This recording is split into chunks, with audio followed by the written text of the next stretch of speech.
जय श्री गणेशाय नमः। जय माता दी। दोस्तों कैसे हैं आप? आशा करती हूँ कि स्वस्थ होंगे। भोलेनाथ माता पार्वती की कृपा आप हम सब पर बनी रहे।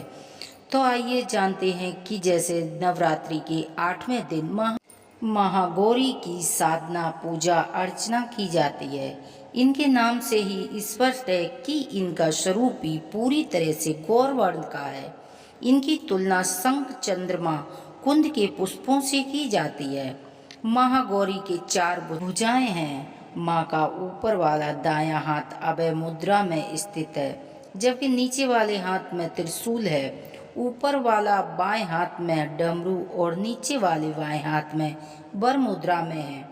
माँ की मुद्रा अत्यंत शांति। माँ भगवान शिव को अपना पति के रूप में प्राप्त करने के लिए उन्होंने कठोर तपस्या कर रही थी, जिसके परम स्वरूप उनका शरीर तपस्या से काला पड़ गया।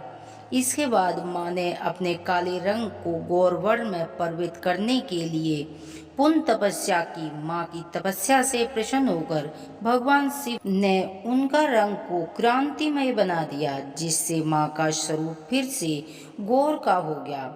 इसी कारण से माँ का इस स्वरूप को गौरवर्ण कहा गया है। माँ गौरी की पूजा किस तरह करनी चाहिए? माँ गौरी की पूजन के लिए प्रातःकाल जल्दी उठकर व्रत और पूजा का संकल्प लें। घर की किसी स्वच्छ स्थान पर एक चौकी स्थापित करें। इस चौकी पर महागौरी की तस्वीर, मूर्ति कुछ भी रखें। चित्र के समस्त शुद्ध घी का दीपक प्रज्वलित करें। अब देवी को कुमकुम का तिलक करें। देवी के चित्र पर फूलों की माला अर्पित करें। इसके पश्चात अबीर, गुलाल, हल्दी, मेहंदी आदि चावल सामग्री क्रमश चढ़ाएं। देवी महागौरी को नारियल उससे निर्मित मिठाइयों का भोग अर्पित करें, जिससे माँ भगवती बेहद प्रसन्न होती हैं। महागौरी व्रत कथा। पौराणिक मान्यताओं के अनुसार माता पार्वती ने शिव को प्राप्त करने के लिए कई हजार वर्षों तक तपस्या की।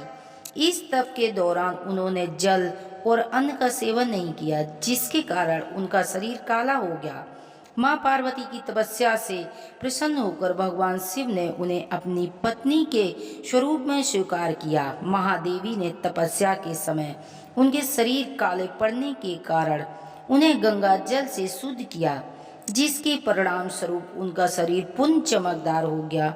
गंगा जल के प्रभाव से उनका रंग सफेद हो गया, जिससे उन्हें महागौरी के नाम से जाना जाता है, जो कि महागौरी की पूजा करने से सभी समस्याएं, बीमारी, रोग दोष सभी समाप्त हो जाती है। महागौरी की पूजा करने से सभी मनोकामना पूरी होती है। महागौरी की दूसरी कथा। महागौरी के संबंधित दूसरी कथा के अनुसार शुंभ निशुंभ 2 राक्षस पृथ्वी पर तबाही मचाने लगे, जिसका अंत केवल देवी ही कर सकती थी।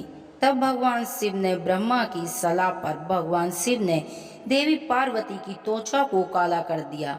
देवी पार्वती ने अपना स्वरूप रंग से ही प्राप्त करने के लिए घोर तपस्या की, तथा भगवान महादेव ने उनकी तपस्या से प्रसन्न होकर उन्हें मानसरोवर में स्नान कराने की सलाह दी।